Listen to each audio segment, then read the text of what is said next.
کہ انہوں نے ہم تمام اہل سنت و جماعت کی طرف سے ایک کفارہ ادا کر دیا ہے۔ ہماری زندگی کی اب تک کی تاریخ میں یہ پہلا سیمینار ہے جو ائمہ اہل بیت پہ ہو رہا ہے، اور انہوں نے یہ کفارہ ادا کیا ہے، ورنہ اب تک جتنے سیمینار، کانفرنس، اتنے چرچے ائمہ کے حوالے سے ہوئے ہیں کہ ایسا لگتا ہے کہ ائمہ کرام ہم اہل سنت و جماعت کے نہیں بلکہ کسی اور کے ہیں۔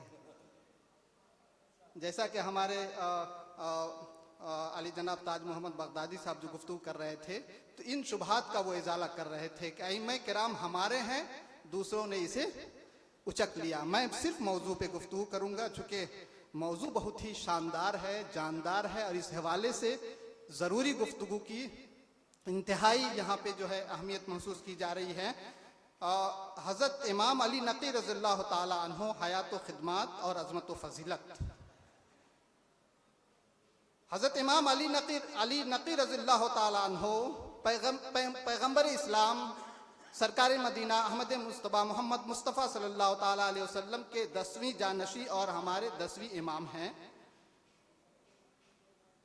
جو 12 ائمہ کرام ہیں ان کی ترتیب کچھ اس طرح ہے: حضرت علی رضی اللہ تعالیٰ عنہ، حضرت امام حسن رضی اللہ تعالیٰ عنہ، حضرت امام حسین رضی اللہ تعالیٰ عنہ، حضرت امام زین العابدین رضی اللہ تعالیٰ عنہ، حضرت امام محمد باقر رضی اللہ تعالیٰ عنہ، حضرت امام جعفر صادق رضی اللہ تعالیٰ عنہ، حضرت امام موسیٰ کاظم رضی اللہ تعالیٰ عنہ، حضرت امام علی رضا رضی اللہ تعالیٰ عنہ، حضرت امام محمد تقی رضی اللہ تعالیٰ عنہ، حضرت امام علی نقی رضی اللہ تعالیٰ عنہ، حضرت امام حسن عسکری رضی اللہ تعالیٰ عنہ، اور حضرت امام مہدی رضی اللہ تعالیٰ عنہ۔ میں اپنے مقالے میں 10ویں امام حضرت امام علی نقی رضی اللہ عنہ کی حیات و خدمات اور ان کی فضیلت پر گفتگو کی سعادت حاصل کر رہا ہوں۔ آپ کی ولادت 5 رجب المرجب 214 ہجری کو مدینہ منورہ میں ہوئی۔ آپ کے والد محترم 9ویں امام محمد تقی رضی اللہ تعالیٰ عنہ ہیں۔ آپ کی والدہ کا نام سمانہ ہے۔ آپ بہت ہی با تقوی اور با فضیلت خاتون تھیں۔ 10ویں امام کے مشہور ترین القاب نقی اور ہادی ہیں۔ آپ کو ابو الحسن ثالث بھی کہا جاتا ہے۔ حضرت امام علی نقی رضی اللہ تعالیٰ عنہ اپنے والد محترم کی شہادت کے بعد 220 ہجری میں امامت پر متمکن ہوئے۔ اس وقت آپ کی عمر محض 6 سال تھی۔ حضرت امام علی نقی رضی اللہ تعالیٰ عنہ کی امامت کے دوران چند خلفاء عباسی گزرے ہیں جو زمانہ کے اعتبار سے مندرجہ ذیل ہیں۔ اصل میں ان ائمہ کرام کے احوال کو سمجھنے کے لیے اس وقت کے جو بادشاہ گزرے ہیں، خلیفہ گزرے ہیں، جب تک ان کی تاریخ کو آپ نہیں سمجھیں گے اور انہوں نے ان کے ساتھ جو رویہ اور جو سلوک کیا، اگر آپ اس تاریخ کو نہیں سمجھیں گے اور نہیں پڑھیں گے تو ان کی خدمات کو آپ اچھی طرح نہیں سمجھ سکتے ہیں۔ تو وہ جو خلفاء تھے، عباسی خلفاء تھے، وہ زمانہ کے اعتبار سے کچھ اس طرح ہیں۔ آپ جب پیدا ہوئے تو اس وقت مامون رشید کی حکومت تھی۔ 218 ہجری میں مامون رشید کا انتقال ہوا اور معتصم باللہ خلیفہ ہوا۔ 227 ہجری میں واسق ابن معتصم خلیفہ بنایا گیا۔ 232 ہجری میں واسق کا انتقال ہوا اور متوکل خلیفہ مقرر کیا گیا۔ پھر 247 ہجری میں منتصر بن متوکل اور 248 ہجری میں مستعین اور 252 ہجری میں معتز باللہ خلیفہ بنایا گیا۔ 254 ہجری میں معتز باللہ کے زہر دینے سے حضرت امام نقی رضی اللہ تعالیٰ عنہ شہید ہوئے۔ تاریخ شاہد ہے کہ آپ نے کسی دنیا والے کے سامنے زانوئے ادب تہ نہیں کیا۔ ذاتی علم و حکمت کے علاوہ مزید شرف کمال کی تحصیل آباء و اجداد سے کی۔ یہی سبب ہے کہ انتہائی کم سنی میں بھی آپ دنیا کے بڑے بڑے عالموں کو علمی شکست دینے میں کامیاب رہے، اور جب کسی نے اپنے کو ان سے مافوق سمجھا تو وہ ذلیل ہو کر رہ گیا یا پھر سر تسلیم خم کرنے پر مجبور ہو گیا۔ روایتوں میں آتا ہے کہ امام محمد تقی رضی اللہ عنہ کی وفات کے بعد امام نقی رضی اللہ تعالیٰ عنہ 6-7 برس کی عمر میں مدینہ منورہ میں مرجع خلائق بن گئے۔ یہ دیکھ کر وہ لوگ جو آل محمد سے دشمنی رکھتے تھے یہ سوچنے پر مجبور ہو گئے کہ کسی طرح ان کی مرکزیت کو ختم کیا جائے، لیکن سازش کا سلسلہ جس قدر دراز ہوتا گیا ان کی مقبولیت میں اضافہ ہوتا گیا۔ اگرچہ امام ہادی رضی اللہ تعالیٰ عنہ کی زندگی بہت ہی سخت تھی اور علمی کام انجام دینے کے لیے آپ آزاد نہیں تھے۔ اس لحاظ سے امام محمد باقر اور امام صادق رضی اللہ تعالیٰ عنہما کے زمانہ اور آپ کے زمانہ میں بہت زیادہ فرق نظر آتا ہے، لیکن امام ان حالات میں بھی مناظرات، مکاتبات، سوالوں اور شبہات کا جواب دیتے، صحیح فکر کو بیان کرتے، بزرگ راوی اور محدثین کی تربیت کرتے اور اسلامی علوم و معارف کی ان کو تعلیم دیتے تھے۔ انہوں نے اس بزرگ میراث کو بعد والی نسلوں تک منتقل کیا ہے۔ شیخ طوسی نے اسلامی مختلف علوم کے سلسلہ میں آپ کے شاگردوں کی تعداد 185 نقل کی ہے۔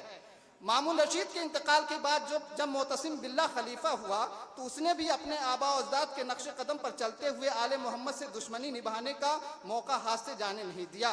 چنانچہ اس نے تخت نشی ہوتے ہی امام علی نقی رضی اللہ تعالیٰ عنہ کے والد ماجد حضرت امام تقی رضی اللہ تعالیٰ عنہ کو مدینہ سے بغداد بلا کر نظر بند کر دیا۔ حضرت امام محمد تقی رضی اللہ عنہ کو اس کا علم ہو چکا تھا کہ اب ان کے ساتھ کیا ہونے والا ہے، اسی لیے انہوں نے مدینہ سے چلتے وقت اپنے فرزند حضرت امام نقی علی رضی اللہ تعالیٰ عنہ کو اپنا جانشین مقرر کر دیا اور وہ تمام تبرکات جو آپ کے پاس تھے وہ سب ان کے سپرد کر دیے۔ بغداد میں آپ کو 1 سال بھی نہیں گزرا تھا کہ معتصم باللہ نے آپ کو 29 ذی قعدہ 220 ہجری کو زہر دے کر شہید کر دیا۔ انا للہ و انا الیہ راجعون۔ دوران امامت آپ کی زندگی کے اکثر ایام سامرا میں عباسی حکمرانوں کے زیر نگرانی گزرے ہیں۔ آپ متعدد عباسی حکمرانوں کے ہم عصر تھے، جن میں اہم ترین متوکل عباسی تھا۔ امام علی نقی رضی اللہ عنہ کا مدینہ سے سامرا آنے کا سبب یہ تھا کہ عبداللہ ابن محمد خلیفہ متوکل کا مدینہ میں نائب تھا اور وہ امام نقی رضی اللہ تعالیٰ عنہ کے تعلق سے خلیفہ سے شکایت کرتا تھا، ان کو اذیت پہنچانے کے در پہ رہتا تھا۔ امام علی نقی رضی اللہ عنہ کو عبداللہ ابن محمد کی سازش کی خبر پہنچی تو آپ نے اتمام حجت کے طور پر متوکل کے پاس اپنی جانب سے ایک خط تحریر فرما دیا جس میں اپنے ساتھ ہونے والی زیادتی اور مخالفت کا تذکرہ اور ان کی غلط فہمی کا اظہار فرمایا تھا۔ متوکل نے ازراہ سیاست، غور کیجئے گا، ازراہ سیاست امام علی نقی رضی اللہ عنہ کے خط کو وقت دیتے ہوئے مدینہ کے اس حاکم کو معزول کر دیا اور امام علی مقام کو بہانے سے سامرا یعنی بغداد بلا لیا۔ آپ امامت کے دوران مختلف علاقوں میں وکلا متعین کر کے اپنے پیروکاروں سے رابطے میں رہے اور انہی وکلا کے ذریعے مسائل کو بھی حل کیا کرتے تھے، اس لیے کہ عوام کے لیے آپ سے ملنے جلنے کو ممنوع قرار دے دیا گیا تھا۔ وہی بے گناہی اور حقانیت کی کشش جو امام موسیٰ کاظم رضی اللہ عنہ کی قید کے زمانہ میں سخت سے سخت مخالفین کو کچھ دن کے بعد آپ کی رعایت پر مجبور کر دیتی تھی، اسی کا اثر تھا کہ تھوڑے ہی عرصہ بعد رزاقی کے دل پر امام علی نقی رضی اللہ تعالیٰ عنہ کی عظمت کا سکہ قائم ہو گیا اور وہ آپ کو تکلیف دینے کی بجائے آرام و راحت کے سامان بہم پہنچانے لگا۔ مگر یہ بات زیادہ عرصہ تک متوکل سے چھپ نہیں سکتی تھی، اسے علم ہو گیا اور اس نے رزاقی کی قید سے نکال کر حضرت کو ایک دوسرے شخص سعید کی حراست میں دے دیا۔ یہ شخص سعید نہیں بلکہ شقی اور بے رحم تھا، آپ کے ساتھ سختی برتنے والا تھا، اسی لیے اس کے تبادلے کی ضرورت نہیں پڑی اور حضرت پورے 12 سال اس کی نگرانی میں مقید رہے۔ 12 سال ان تکالیف کے باوجود آپ شب و روز عبادت الہی میں بسر کرتے تھے، دن بھر روزہ رکھنا اور رات میں نمازیں پڑھنا آپ کا معمول تھا۔ آپ کا جسم کتنے ہی قید و بند میں رکھا گیا ہو مگر آپ کا ذکر چہار دیواری میں محصور نہیں کیا جا سکتا تھا۔ نتیجہ یہ تھا کہ آپ تو تنگ و تاریک کوٹری میں مقید تھے مگر آپ کا چرچا سامرا بلکہ عراق کے ہر گھر میں تھا اور اس بلند سیرت کردار کے انسان کو قید میں رکھنے پر خلق خدا میں متوکل کے مظالم سے نفرت پھیلتی جا رہی تھی۔ جب فتح بن خاقان باوجود آل رسول سے محبت رکھنے کے صرف اپنی قابلیت، اپنے تدبر اور اپنی صلاحیتوں کی بنا پر متوکل کا وزیر ہو گئے تو ان کی سفارش پر متوکل نے امام علی نقی رضی اللہ تعالیٰ عنہ کی قید کو نظر بندی میں تبدیل کر دیا اور آپ کو ایک مکان تعمیر کرنے اور اپنے ذاتی مکان میں سکونت کی اجازت دے دی، مگر اس شرط کے ساتھ کہ آپ سامرا سے باہر نہ جائیں اور سعید آپ کی نقل و حرکت اور مراسلات و تعلقات کی نگرانی کرتا رہے گا۔ اس دور میں بھی آپ کا استغناء نفس دیکھنے کے قابل تھا۔ باوجود دارالسلطنت نے مستقل طور پر قیام کے نہ کبھی متوکل کے سامنے درخواست پیش کی، نہ کبھی کسی قسم کے ترحم یا تکریم کی خواہش کی۔ وہی عبادت و ریاضت کی زندگی جو قید کے عالم میں تھی اس نظر بندی کے دور میں بھی رہی۔ جو کچھ تبدیلی ہوئی تھی وہ ظالم کے رویہ میں تھی۔ مظلوم کی شان جیسے پہلے تھی ویسی ہی اب بھی قائم رہی۔ اس زمانے میں بھی ایسا نہیں ہوا کہ امام کو بالکل آرام و سکون کی زندگی بسر کرنے دی جاتی۔ مختلف طرح کی تکالیف سے آپ کے مکان کی تلاشی لی گئی کہ وہاں اسلحہ ہے یا ایسے خطوط ہیں جن سے حکومت کی مخالفت کا ثبوت ملتا ہے۔ حالانکہ ایسی کوئی چیز نہیں، مگر یہ تلاشی ہی ایک باوقار اور بے گناہ انسان کے لیے کتنی باعث تکلیف چیز ہے۔ اس سے بڑھ کر یہ واقعہ کہ دربار شاہی میں عین اس وقت آپ کی طلبی ہوتی ہے جبکہ شراب کے دور چل رہے ہیں، متوکل اور تمام حاضرین دربار طرب و نشاط میں غرق ہیں۔ اس پر ترا یہ کہ شرکش، بے غیرت اور جاہل بادشاہ حضرت کے سامنے جام شراب بڑھا کر پینے کی درخواست کرتا ہے۔ شریعت اسلام کے محافظ امام علی مقام کو اس سے جو تکلیف پہنچ سکتی ہے وہ تیر و خنجر سے کہیں زیادہ ہے۔ مگر آپ نے نہایت متانت اور صبر و سکون کے ساتھ فرمایا کہ مجھے اس سے معاف کیجئے، میرا اور میرے آباء و اجداد کا خون اور گوشت اس سے کبھی مخلوط نہیں ہوا ہے۔ اگر متوکل کے احساسات میں کچھ بھی زندگی باقی ہوتی تو اس جواب کا اثر قبول کرتا، مگر اس نے کہا کہ اچھا یہ نہیں تو کچھ گانا ہی سنا دیجئے۔ حضرت نے فرمایا میں اس فن سے بھی واقف نہیں ہوں۔ آخر اس نے کہا کہ آپ کو کچھ اشعار جس طریقے سے بھی ہو آپ چاہیں بہرحال پڑھنا ضرور پڑھیں گے۔ کوئی جذبات کی رو میں بہنے والا انسان ہوتا تو اس خفیف الحرکات بادشاہ کے اس حقارت آمیز یا تمسخر آمیز برتاؤ سے متاثر ہو کر شاید اپنے توازن دماغی کو کھو دیتا، مگر وہ امام تھے اور انہوں نے انتہائی دانش مندی کے ساتھ انہوں نے جواب دیا، اور جب مصر ہو گیا کہ آپ کچھ اشعار سنائیں تو آپ نے چند اشعار سنائے۔ ان اشعار کو ہمارے سید ابوالحسن میاں غوثی اشرفی چشتی صاحب نے اپنی کتاب سفرنامہ بغداد میں اس کا اردو ترجمہ عربی کے ساتھ اردو ترجمہ بھی نقل کیا ہے۔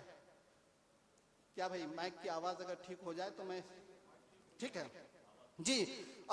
اردو میں ان اشعار کے مفہوم کچھ اس طرح سے آ رہے: پہاڑ کی چوٹی بھی یہ پہرے بیٹھلا کر بلند قلعوں کی عزت جو پست ہو کے رہی، صدا یہ ان کو دی اس نے فن باد دفن لحد، کہاں وہ چہرے ہیں جو تھے ہمیشہ زیر نقاب، زبان حال سے بولے جواب میں مدفن، غذائیں کھائی شرابیں جو پی تھی حد سے سوا، بہادروں کی حراست میں بچ سکے نہ مگر، تو کنج قبر میں منزل بھی کیا بری پائی، کہاں ہے تخت وہ تاج اور وہ لباس جسد، غبار جن پہ کبھی آنے دیتے تھے نہ حجاب، وہ رخ زمین کے کیڑوں کا بن گئے مسکن، نتیجہ اس کا ہے خود آج بن گئے وہ غذا۔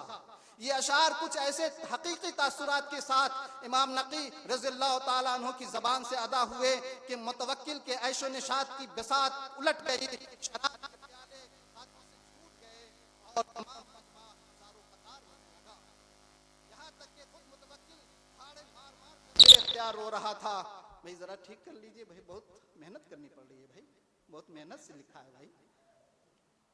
یہ اشعار کچھ ایسے حقیقی تاثرات کے ساتھ امام نقی رضی اللہ عنہ کی زبان سے ادا ہوئے تھے کہ متوکل کے عیش و نشاط کی بساط الٹ گئی، شراب کے پیالے ہاتھوں سے چھوٹ گئے اور تمام مجمع زار و قطار رونے لگا، یہاں تک کہ خود متوکل دھاڑے مار مار کر بے اختیار رو رہا تھا۔ اس کے بعد متوکل نے حکم دیا کہ شرابیں اٹھا لی جائیں اور امام کو ان کے گھر پہنچا دیا جائے۔ ملا جامی رقم تراز ہیں کہ ایک دن متوکل کے پاس ایک مشہور ہندی شعبدہ باز آیا اور اس نے بہت سے کرتب دکھلائے۔ متوکل نے اس سے کہا کہ میرے دربار میں ایک نہایت شریف شخص عنقریب آنے والا ہے، اگر تو اپنے کرتب سے اسے شرمندہ کر دے تو میں تجھے 1000 اشرفی دوں گا۔ اس نے کہا اے بادشاہ، جب وہ آ جائے تو کھانے کا بندوبست کر اور مجھے ان کے پہلو میں بٹھا دے، میں ایسا کروں گا کہ شخص شرمندہ ہوگا۔ یہ سن کر متوکل خوش ہو گیا اور جب آپ تشریف لائے تو کھانا لایا گیا۔ ذرا توجہ سے سنیے گا، جب آپ تشریف لائے تو کھانا لایا گیا اور سب کھانے کے لیے بیٹھ گئے۔ امام نقی علی رضی اللہ تعالیٰ عنہ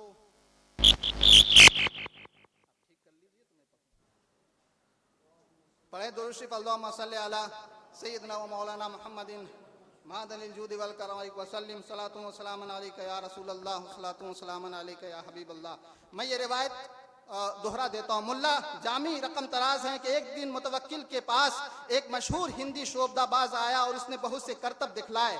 متوکل نے اسے کہا کہ میرے دربار میں ایک نہایت شریف شخص عنقریب آنے والا ہے, اگر تو اپنے کرتب سے اسے شرمندہ کر دے تو میں تجھے 1000 اشرفی دوں گا. اس نے کہا اے بادشاہ, جب وہ آ جائیں تو کھانے کا بندوبست کر اور مجھے اس کے پہلو میں بیٹھا دے, میں ایسا کروں گا کہ وہ بہت شرمندہ ہوگا. یہ سن کر متوکل خوش ہو گیا اور جب آپ تشریف لائے تو کھانا لایا گیا اور سب کھانے کے لیے بیٹھ گئے. امام نقی علی رضی اللہ تعالیٰ عنہ نے جو ہی لقمہ اٹھایا اور تناول فرمانا چاہا تو اس نے جادو کے زور سے اسے اڑا دیا.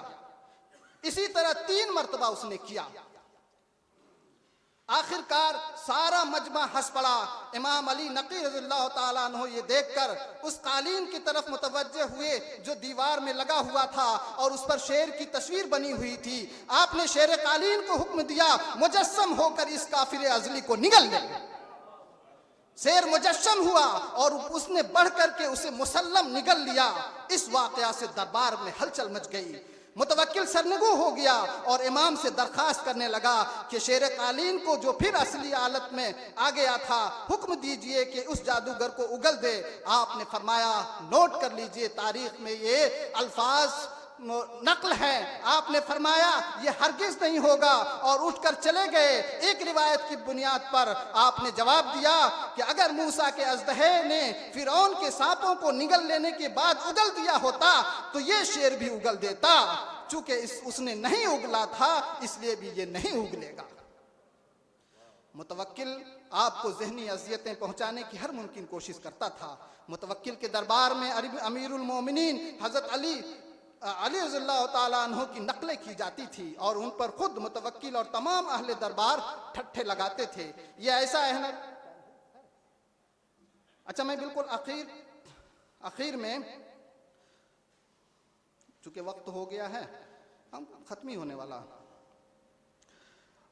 حضرت امام علی نقی رضی اللہ تعالیٰ عنہ قید خانہ اور نظر بندی کا عالم ہو یا آزادی کا زمانہ, بالکل آخری پیراگراف. ہر وقت ہر حال میں یاد الہی, عبادت الہی, خلق خدا سے استغنا, ثبات قدمی, صبر و استقلال, مصائب کے ہجوم میں ماتھے پر شکن نہ ہونا, دشمنوں کے ساتھ بھی حلم و مروت سے کام لینا, محتاجوں اور ضرورت مندوں کی امداد کرنا, یہ وہ اوصاف ہیں جو امام علی نقی رضی اللہ تعالیٰ عنہ کی سیرت زندگی میں نمایاں نظر آتے ہیں.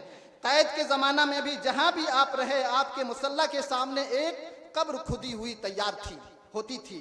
دیکھنے والوں نے جب اس پر حیرت و دہشت کا اظہار کیا تو آپ نے فرمایا میں اپنے دل میں موت کا خیال قائم رکھنے کے لیے یہ قبر اپنی نگاہوں کے سامنے تیار رکھتا ہوں.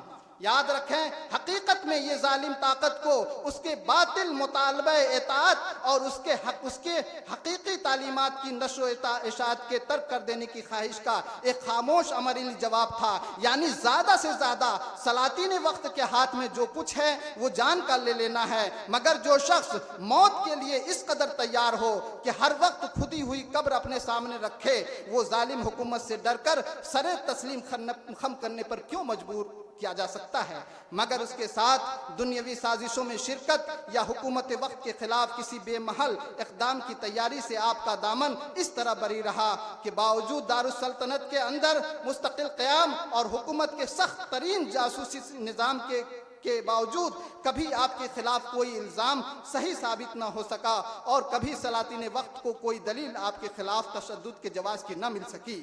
معتز باللہ کے دور میں 30 رجب 254 ہجری کو سامرا میں آپ نے رحلت فرمائی. انا للہ و انا الیہ راجعون. اس وقت آپ کے پاس صرف آپ کے فرزند امام حسن عسکری رضی اللہ تعالیٰ عنہ موجود تھے. آپ ہی نے اپنے والد بزرگوار کی تجہیز و تکفین اور نماز جنازہ کے فرائض انجام دیے اور اسی مکان میں جس میں حضرت کا قیام تھا ایوان خاص میں آپ کو دفن کیا گیا. وہی اب آپ کا روضہ بنا ہوا ہے اور عقیدت مند زیارت سے شرفیاب ہوتے ہیں. سن 2006 اور 7 میں آپ کو یاد ہوگا کہ مختلف دہشت گردانہ حملوں میں اسے تباہ کر دیا گیا تھا، لیکن جسے بعد میں پہلے سے بہتر انداز میں تعمیر کر دیا گیا ہے۔ بہت بہت شکریہ، آپ نے سنا۔ السلام علیکم۔